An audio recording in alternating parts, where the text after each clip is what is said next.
mimosa sur macédoine. Cette formation, c'est une formation de cuisinier.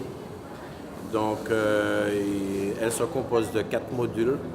Le premier module, c'est tout ce qui concerne les entrées chaudes, les entrées froides, les salades, les hors d'œuvre. Le deuxième module, c'est la cuisine de masse. Ils ont le module 3, c'est-à-dire les plats chauds cuisinés. Et ensuite, le dernier module, c'est le module des pâtisseries.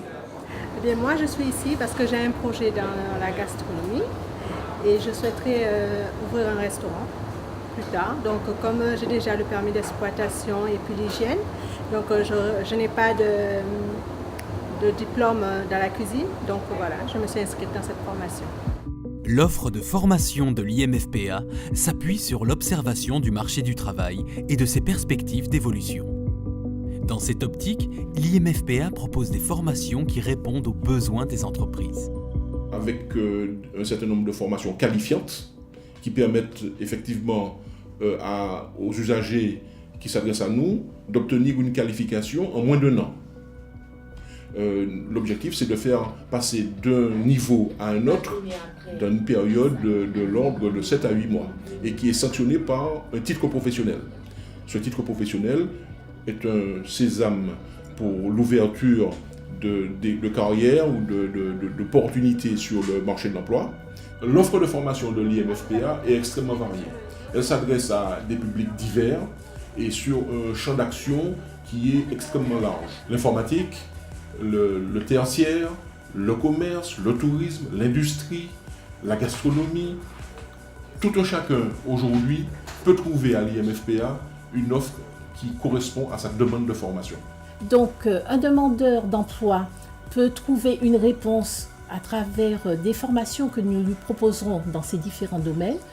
Mais surtout, la particularité, c'est de lui permettre de faire un parcours. C'est-à-dire que, autant que possible, nous allons, sur 2 ou 3 ans, proposer tous les produits d'une même filière, de façon à ce qu'un demandeur puisse commencer avec une formation de niveau 5, poursuivre par du niveau 4 et aller jusqu'à du niveau 2.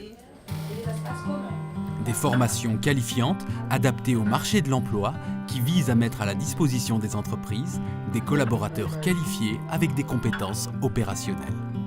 Avec mon expérience professionnelle, j'ai pu voir ici que des fois les gens étaient volontaires mais n'avaient pas forcément eu la bonne formation ou n'avaient pas du tout eu de formation.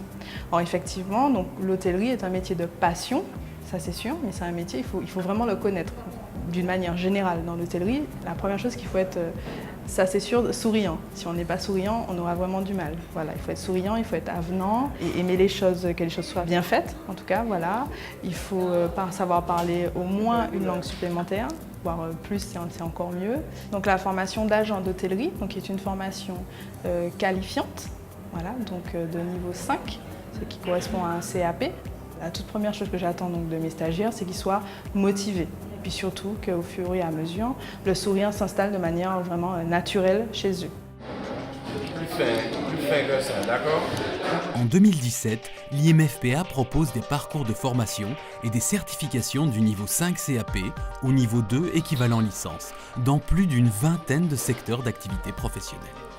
Pour qu'un candidat puisse accéder à une formation, un titre professionnel, une formation qualifiante, il doit impérativement avoir des prérequis. Soit des prérequis par rapport à son projet, donc le projet doit être bien maturé, soit des prérequis par rapport à des connaissances basiques, maths, français, raisonnement logique.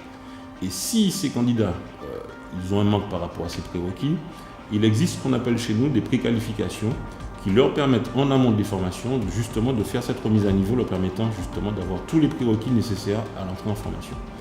Également, il est prévu qu'un candidat puisse intégrer, et ça c'est un dispositif que nous mettrons en place très rapidement, puisse intégrer une formation à n'importe quel moment. Ils ne seront pas obligés d'attendre une date de début que tout le monde rentre, une date de fin pour que tout le monde puisse sortir. Des formations organisées par module pour transmettre aux stagiaires les savoirs et compétences pratiques nécessaires à la maîtrise d'un métier.